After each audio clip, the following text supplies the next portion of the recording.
Driven harmonic oscillator चालित आवर्ती दोलन। आज हम पढ़ेंगे कि पिछले टर्म पे हमने डैम्प्ड हार्मोनिक ऑसिलेटर पढ़ा था। आज हम पढ़ेंगे चालित आवर्ती दोलन। चालित आवर्ती दोलन क्या होता है? जब किसी अवमंदित दोलक पर बाह्य बल F = F0 sin omega t लगाया जाता है तो दोलक प्रारंभ में अपनी स्वाभाविक आवृत्ति ओमेगा 0 से दोलन करता है, परंतु कुछ समय पश्चात इनके स्वाभाविक दोलन समाप्त हो जाते हैं और अवमंदक बलों के विरुद्ध किए जाने वाले कार्य के कारण होने वाली ऊर्जा की हानि की पूर्ति बाह्य परिवर्ती आवर्ती बल से करता है और प्रणोदित आवर्ती ड्राइवन फ्रीक्वेंसी से वह दोलक दोलन करने लगता है।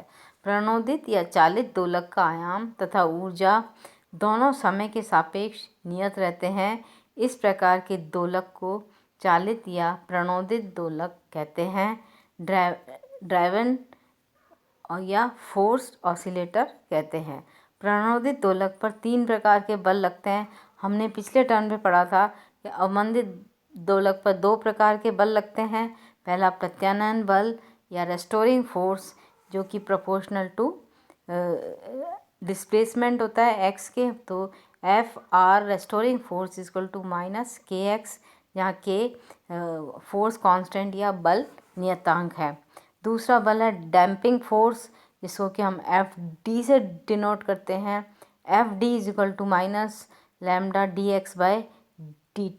यहाँ लैम्डा अवमंदन नियतांक है तथा dx/dt दोलक का वेग है या वेलोसिटी है। तीसरा, अब इस पे एक बल और कार्य करता है, बाह्य प्रत्यावर्ती बल या अल्टरनेटिंग एक्सटर्नल फोर्स, जिसको हम Fe एक्सटर्नल फोर्स लिखते हैं। Fe = F0 sin omega t। क्योंकि ये प्रत्यावर्ती फोर्स है इसलिए ये साइन की टर्म आएगी यहाँ, और इसकी जो आवृत्ति है वो ओमेगा है। अतः दोलक पर कार्यशील परिणामी बल Fr + Fd + Fe = टोटल बल के बराबर होगा। अब न्यूटन के द्वितीय नियम के अनुसार अगर दोलक का द्रव्यमान m है तो उसकी गति का समीकरण हमारा होगा md2x/dt2 = -kx - λ dx/dt + F0 sin omega t, और d2x/dt2 + λ/m dx/dt + kmx = F0/m sin omega t, where λ/m = 2r, km = omega 0² and F0/m = F0 से हम इसको लिखते हैं। Therefore, d2x/dt2 + 2r dx/dt + ओमेगा² = F0 sin omega t। अब समीकरण 2 को हम प्रणोदित दोलक का अवकलन समीकरण कहलाता है। ये प्रारंभ में दोलक को विस्थापित करने में न्यून अवमंदन दोलक की भांति ये गति करता है, जिस पर बाह्य प्रत्यावर्ती बल आरोपित है। ये बल इस प्रकार मांडुलित दोलन करते हैं और दोलक के क्षणिक व्यवहार को प्रदर्शित करते हैं। धीरे धीरे ये क्षणिक व्यवहार अवमंदित होता जाता है और दोलन की स्थायी अवस्था या स्टेडी स्टेट प्राप्त हो जाती है।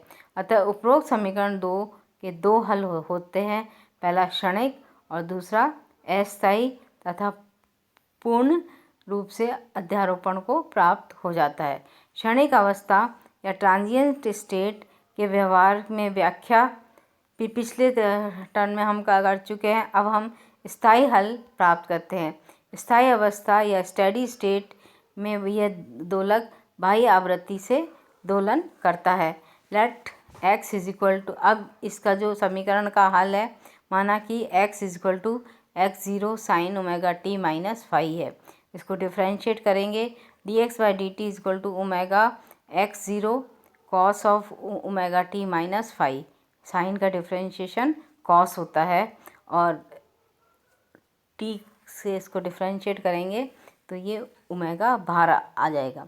Therefore d square x upon d t square is equal to minus omega square x zero sine omega T minus five. उपरोक्त समीकरण को हम समीकरण 2 में रखें तो हमारे पास आएगा minus omega square x zero sine omega T minus five plus 2r omega x zero cos of omega T minus five plus omega square omega zero square x zero sine omega T minus five. Let it is equal to f zero sine omega t है और हम इसको लिखें तो f zero is equal to sine omega T minus five plus five. तो इसको हम खोलें तो f zero sine omega T minus five cos five plus cos F zero cos of omega T minus five sine five. उपरोक्त समीकरण समय t के सब मानों के लिए यथार्थ है, अर्थात cos of omega T minus five is equal to zero हो या sine of omega T minus five is equal to zero हो। अन्य रूप में sine omega T minus five और cos omega T minus five के गुणांकों की तुलना हम करें तो हमें ये समीकरण प्राप्त होते हैं। Minus omega square plus omega zero square x zero is equal to f zero cos five और 2r omega x zero is equal to f zero sine five. इसका हम भाग दें तो tangent five is equal to 2r omega upon omega zero square minus omega square.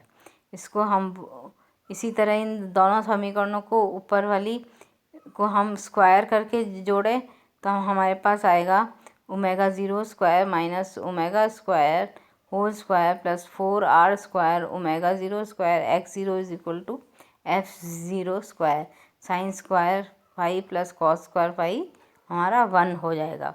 Therefore x zero is equal to f zero upon under the root of omega zero square minus f zero square whole square plus 4r square omega square होगा। अब इस समीकरण 6, 7 को हम 3 में रखें तो प्राणोदित दोलक के स्थायी अवस्था में विस्थापन का समीकरण हमें प्राप्त होता है।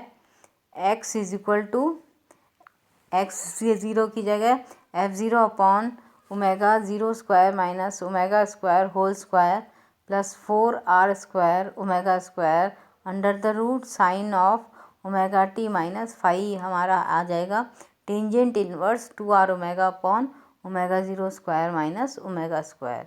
उपरोक्त समीकरण से ये स्पष्ट होता है कि स्थायी अवस्था में प्रणोदित दोलक अपनी स्वाभाविक आवृत्ति से दोलन नहीं करता है बल्कि चालित बल की आवृत्ति ओमेगा से दोलन करता है तथा दोलन का आयाम समय के सापेक्ष स्थिर रहता है। इसके अतिरिक्त हम देखते हैं कि दोलन का विस्थापन आरोपित बल से फाई कला कोण पीछे रहता है। माइनस साइन दिखा रहा है तो ये फाई कला कोण पीछे रहता है।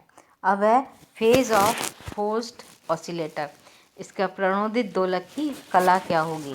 प्रणोदित दोलक के समीकरण 6 से हमें प्राप्त विस्थापन से और चालक बल के मध्य कालांतर फाई को हम निम्न रूप में व्यक्त करते हैं। Tangent phi is equal to 2r omega omega square minus omega zero square minus omega square. उपरोक्त समीकरण के द्वारा प्राप्त कालांतर की हमें 3 विशिष्ट स्थितियों में व्याख्या उपयोगी होती है। पहला, जबकि omega is less than omega zero, न्यून चालित आवृत्ति, it means low driving frequency.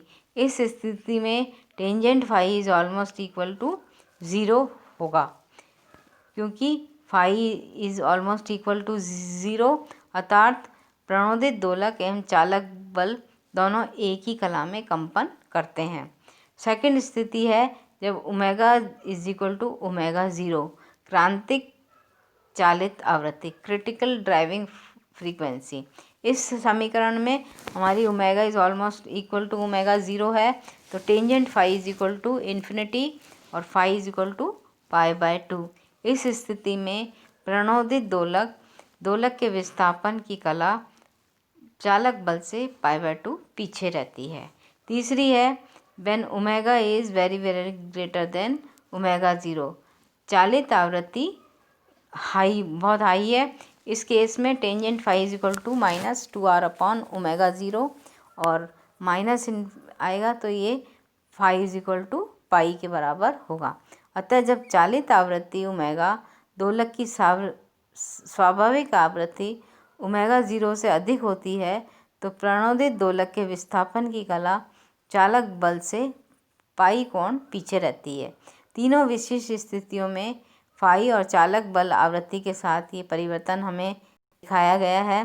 जब अवमंदन शून्य होता है, जैसे जैसे ये हमारी ω0 है, न्यून अवमंदन की स्थिति में ये π/2 कला पीछे रहेगी, तो ये पीछे का बता रहा है, और ये इसका अति अवमंदन की स्थिति में ये पाई का कला आगे रहता है। दोलक का आयाम।